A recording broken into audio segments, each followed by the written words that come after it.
Our first keynote speaker is Andrew McLeod. Andrew is the CEO of the Committee for Melbourne, but in addition to his role there, Andrew is a leading campaigner for corporate social responsibility and has served with the United Nations as an international humanitarian official. He's Melbourne-born and bred with a Master of International Law from the UK.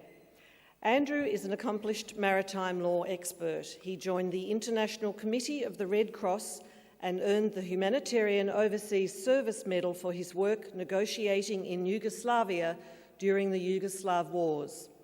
In 2003, he began his work for the United Nations, a pathway that would ultimately see him become the Chief of Operations in the United Nations Emergency Coordination Centre following the 2005 Kashmir earthquake. Despite his international background, I believe he's quite an accomplished scuba diver and has a passion for the marine environment, particularly diving in Port Phillip Bay, so he's definitely a local. His keynote address is entitled Leadership Today. Please welcome a true leader, Andrew McLeod. Thank you.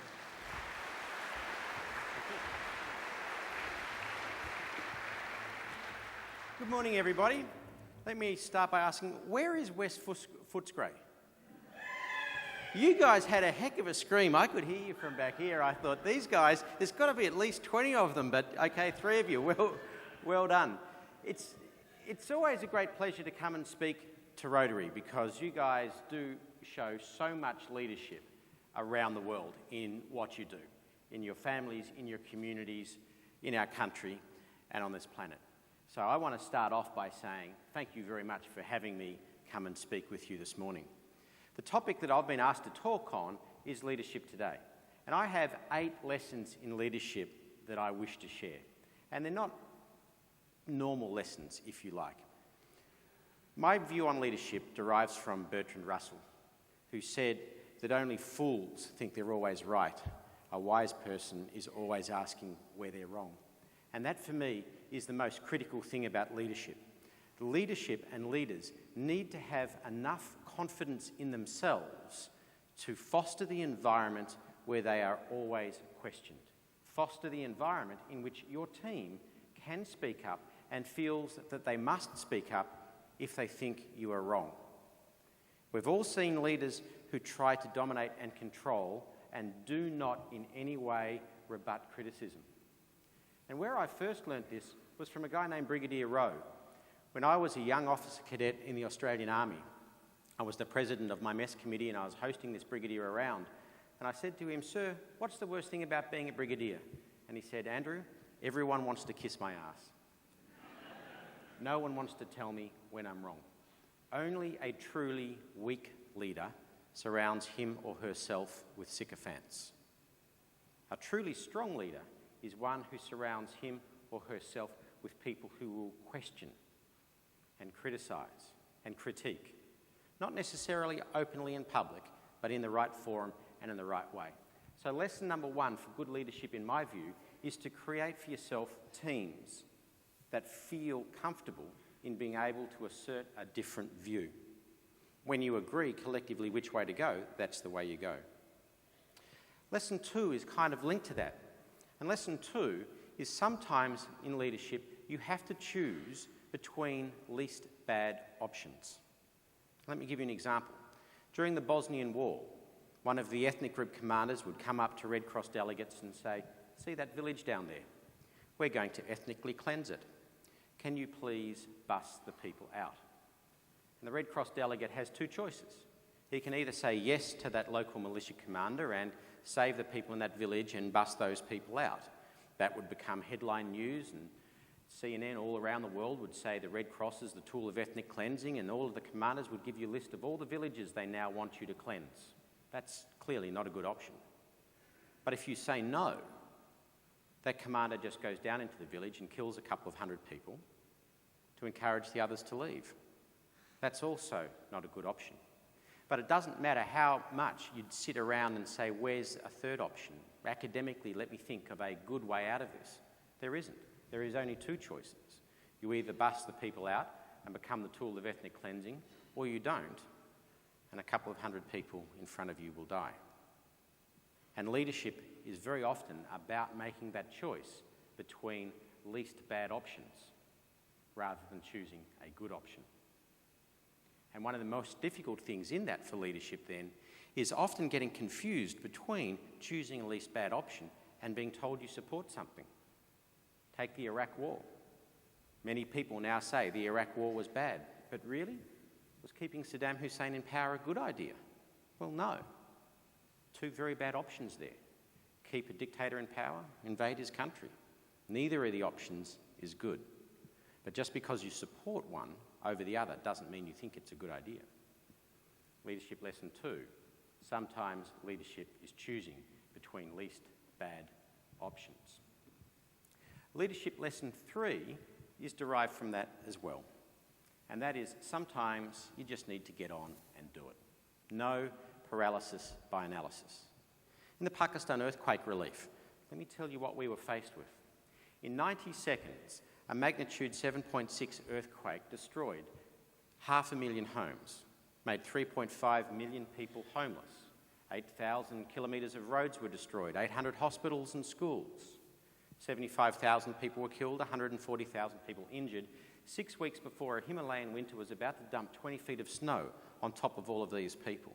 Added to that, most of the deaths and injuries occurred in Kashmir, a disputed territory between India and Pakistan, two nuclear-armed powers technically at war. Lashkar-e-Taiba, one of the world's greatest terrorist organisations, ran most of the villages and towns around Kashmir. You could spend years analysing that problem before you did anything. But the truth is you had 6 weeks to be able to provide the necessary food and supplies to keep 3.5 million people alive. No analysis will solve that. Too much analysis will create paralysis. Leadership sometimes is just get on and do it. Don't wait for complete information. Complete information doesn't always exist. Go on your gut feel. And if you've created the teams in which you've inspired the ability for people to disagree, chances are you'll get the right thing done at the right time. That brings me to leadership lesson 4. During the Pakistan earthquake relief, we needed to build a relationship with the Pakistan Army. Who would have thought the Pakistan Army would have been a great collaborating partner? But they were. And it started from one strong man, Major General Muhammad Yusuf, who did the strongest and most powerful thing I have ever seen any leader do anywhere, ever. And what he did was this. In our first coordination meeting at General Headquarters in Rawalpindi, the home of the Pakistan military, in their operations centre. And we'd been speaking about how big we thought the earthquake was and how many people had been impacted and what a great challenge we had in front of us. And Muhammad Yusuf then did this amazing and powerful thing. He looked across at the table at me. All of his generals were on his side. I had other humanitarians on my side. And he looked at me and he put his head in his hands and he said, "Andrew, we do not know what to do." And that was the most powerful example of leadership I've ever seen.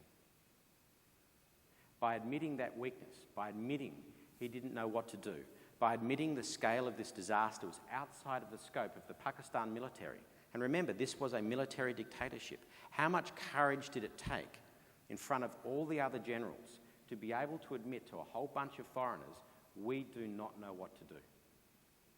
To which my response was, "Sir, neither do we. But together we can win this one. Let's share our weaknesses, let's share our strengths, and let's build a collaborative framework to work together." And from that, we built the best organised natural disaster response mechanism ever and kept 3.5 million people alive through a 6-month Himalayan winter and only had 511 secondary deaths. But it all started from one man who had the courage to put his head in his hands and say, "I do not know what to do." That is the most powerful leadership lesson I've ever seen. Linked to that is leadership lesson 5. If you've got your teams, if you understand your strengths and your weaknesses within your teams, if you've created the environment in which You have fostered the ability for team members to speak up when they disagree. You've then got to keep them focused on the objective. That's leadership lesson 5. Be very clear about what it is that you're doing, where you're going to go, and how you're going to get there. Make sure that everyone in the team knows what their roles are, but make sure everyone knows what the big picture is. Pakistan earthquake, again, was very simple. Our big picture objective, we wanted to keep 3.5 million people alive over a Himalayan winter, and it's a very strong focusing tool to be able to do that.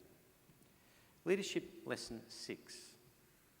No one is always wrong, and no one has the monopoly on good ideas. Therefore, listen to everybody. Back to Pakistan again. What do you do with 3.5 million people homeless in the foothills of the Himalayas, in this most incredible terrain?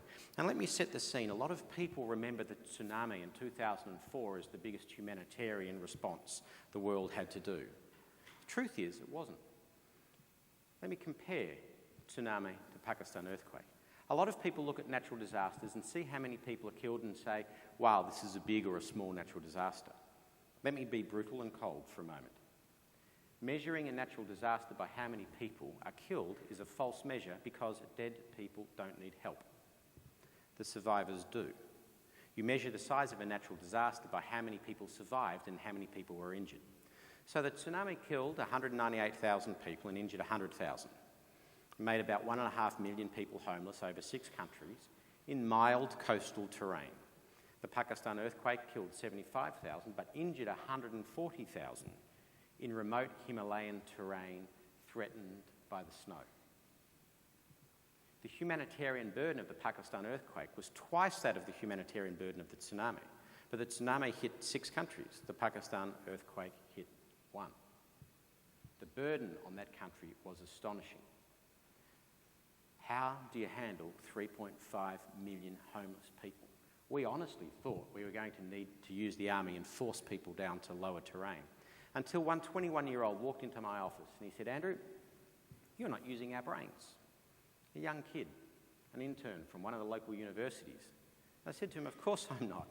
Someone's got to tell us where to buy pens. Someone's got to tell us where to buy paper. Someone's got to tell us how to get phones connected. I mean, do you know how to do any of that in Pakistan? I certainly didn't. And that's what we needed the young interns from or for. And he said to me, no, use my brain, Andrew.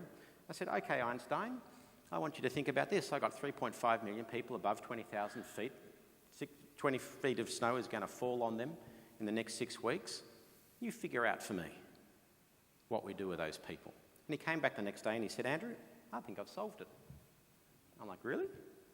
He said, yeah, because the earthquake destroys homes. It doesn't vaporise them, it collapses them. So we've got in all of these villages all this rubble. And we've got these timber beams and we've got these corrugated iron sheets. So why don't we just make one warm room, an A-frame design, out of the rubble of homes? I was like, you're kidding me. He's like, no, give it a shot. So we flew into one village with a helicopter and we experimented, and sure enough, it worked. I took it to the Pakistan Army. They thought, that's a brilliant idea. So we took 12 engineering battalions and dispersed throughout the entire area, and in 6 weeks built 400,000 emergency shelters. Distributed 1 million tents, but built 400,000 A-frame designs. That one idea from that one 21-year-old kid provided the solution that kept 3.5 million people alive. No one is always wrong, and no one has the monopoly on good ideas. So always listen. That's a very important leadership lesson, lesson number 6. And lesson number 7 is have the right motivation. We all know there can be good leaders that lead people for good. There can be effective leaders that lead people for evil as well. Make sure your motivation as a leader is right. The best example I ever saw from this is a fellow named Paul Kagame. Paul Kagame is now the president of Rwanda, but when I was in Rwanda, he was the vice president and head of the Defence Force. My last day in Rwanda, I turned around to him after being there a year and a half, and I said, hey, sir, what do you want to do with Rwanda? He said, Andrew, I want reconciliation between the Hutus and the Tutsis. I said, sir, cut the crap. He says, this is my last day in the country. You don't need to give me that diplomatic answer. What do you really want to do? He said, Andrew, 1994 was the 3rd genocide this century. We had one in 1959. We had one in 1972. We had one in 1994. I'm Tutsi. My children are Tutsi. If I don't get reconciliation, there will be a fourth genocide and my children will die.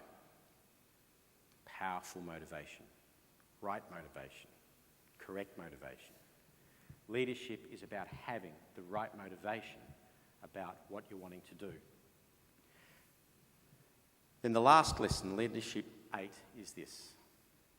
There is not one model that applies all the time. There are so many books written on leadership and so many people have so many different views. I break it down into 3 models, and I call it leadership from behind, leadership from beside, and leadership from in front. In front's easy. It's that military model. It's, come on guys, we're going this way. That's leadership from the front. Leadership from the side is having your team with you and saying, come on, let's all do this together. And leadership from behind is inspiring, empowering, and motivating your team to get on with stuff without you getting any credit or any visibility, which is the right model, in front, beside, or behind. And in truth is, each of those models can apply in different times and to different people. And the real skill of leadership, in my view, is to know when to apply each of those models to which members of your team and in which circumstances. When should you step back and let your team get on with it? When do you join them? And when do you stand in front? There is no one answer that applies all the time.